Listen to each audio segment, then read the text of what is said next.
ఈయన నడిచొస్తుంటే లిల్లిపుట్ నడిచినట్టుంటుంది. ఇప్పుడు ఆయన పేరు ఎందుకు ఖరాబ్ చేస్తుండే? ఏమై వైఎస్ఆర్ టైంలో స్కాలర్షిప్లు ఎట్లా వస్తుండే, ఫీ రీఎంబర్స్మెంట్ ఎట్లా వస్తుండే, మళ్ళీ ఈయన బుద్ధి లేకుండా వైఎస్ఆర్ 2 అని చెప్పి పెడతాడు. ఇంత వైఎస్ఆర్ పేరు ఖరాబ్. నేను చూసిన అదే కొత్త పార్టీలో జాయిన్ అవుతారు అంటే ఈయనతో అన్న కూడా ఈ పార్టీలో కూడా జాయిన్ అయ్యేటోళ్ళు ఉంటారు. నిన్న చూసిన ఆయన జాయిన్ అవుతారు. కండవ రెడీ అయినట్టుంది. Revanth sponsored funding, Revanth sponsored అంటేనే ఉన్నది కదా.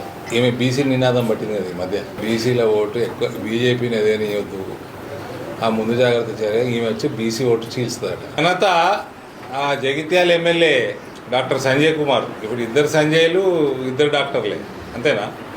క్లియర్గా ముందే జగిత్యాల ఎమ్మెల్యే సంజయ్ కుమార్, ఆయన ఐరన్లకు శాస్త్రి, ఏడికి పోతే ఆడ భగవం అనిపిస్తాడు. ఇంతకుముందేమో శ్రావణి గారిని నిలగొట్టిండు, ఇప్పుడు కాంగ్రెస్లకు పోయిండు, పోలేదంటాడు పోయిండు. పెద్ద మనిషి జీవన్ రెడ్డి గారిని కూడా ఆయన ఇంట్లో మంట పెట్టి ఆయనని పార్టీలకి నిలగొట్టేటట్టు చేసిండు. వైఎస్ఆర్ నడిచొస్తుంటే లీడర్షిప్ నడిచినట్టు ఉంటుండే. ఈయన నడిచొస్తుంటే లిల్లిపుట్ నడిచినట్టుంటుంది.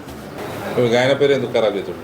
ఏమై వైఎస్ఆర్ టైంలో స్కాలర్షిప్లు ఎట్లా వస్తుండే, ఫీ రీఎంబర్స్మెంట్ ఎట్లా వస్తుండే, మళ్ళీ ఈయన బుద్ధి లేకుండా వైఎస్ఆర్ 2 అని చెప్పి పెడతాడు. ఇంత వైఎస్ఆర్ పేరు ఖరాబ్. నేను చూసిన అదే కొత్త పార్టీలో జాయిన్ అవుతారు అంటే ఈయనతో అన్న కూడా ఈ పార్టీలో కూడా జాయిన్ అయ్యేటోళ్ళు ఉంటారు.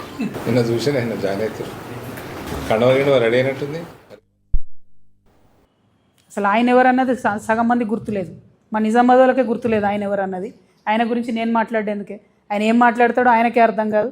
పొద్దున ఏం మాట్లాడతాడో, రాత్రి ఏం మాట్లాడతారో, ఒక రోజు ఒక మాట, ఇంకో రోజు ఇంకో మాట. అట్లాంటి వాళ్ళ గురించి మాట్లాడి నేను టైం వేస్ట్ చేయదలుచుకోలేదు. తెలంగాణ ఆడబిడ్డలు స్వయం ప్రతిపత్తి కలిగినటువంటి వాళ్ళు, స్వతంత్రంగా ఆలోచించుకునేటటువంటి శక్తి ఉన్నవాళ్ళు.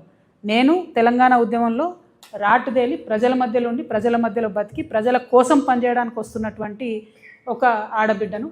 నన్ను పట్టుకొని ఎవరో మద్దతు ఇస్తే మీరు బతుకుంటారు, ఎవరో మద్దతు ఇస్తే మీరు ఉంటారంటే కేవలం ఆయన పురుష అహంకారం కనబడుతుంది తప్పితే ఇంకొకటి కాదు. ఇటువంటి మాటలు అరవింద్ గారు ఇంకోసారి మాట్లాడితే మంచిగా ఉంటుందని కూడా తెలియజేస్తున్నాను. Thank you. జై తెలంగాణ. ఏమో నేను చెప్పిన కదా, ఆయనకు తలకాయనే లేదు. ఆయన గురించి ఎందుకు మనకు డిస్కషన్, వేస్ట్ ముచ్చట. ఆయనకు అరవింద్ అనేట ఆయనకు తలకాయ లేదు, ఉన్నా పని చేయదు, వేస్ట్.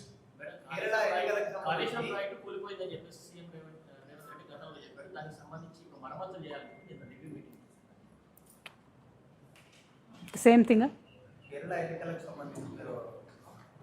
రాజు గారు.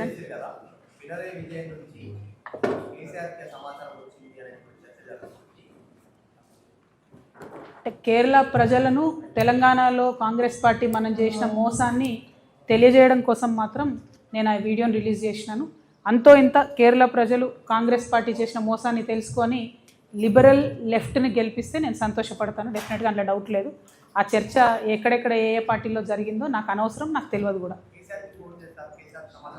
నాకు ఐడియా లేదు. నీ లెక్క నేను కూడా పేపర్లో చూసిన తప్పితే నాకైతే ఐడియా లేదు.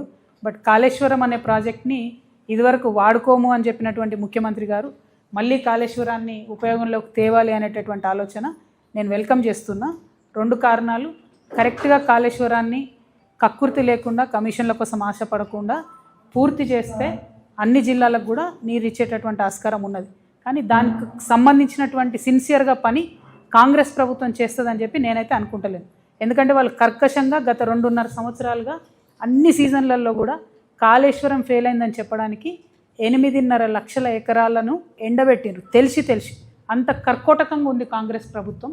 కాబట్టి అటువంటి ప్రభుత్వం కాళేశ్వరం రిపేర్ చేస్తుందంటే అది కేవలం కమిషన్ల కోసమే అని చెప్పి నేను అనుకుంటున్నా తప్పితే రైతులకు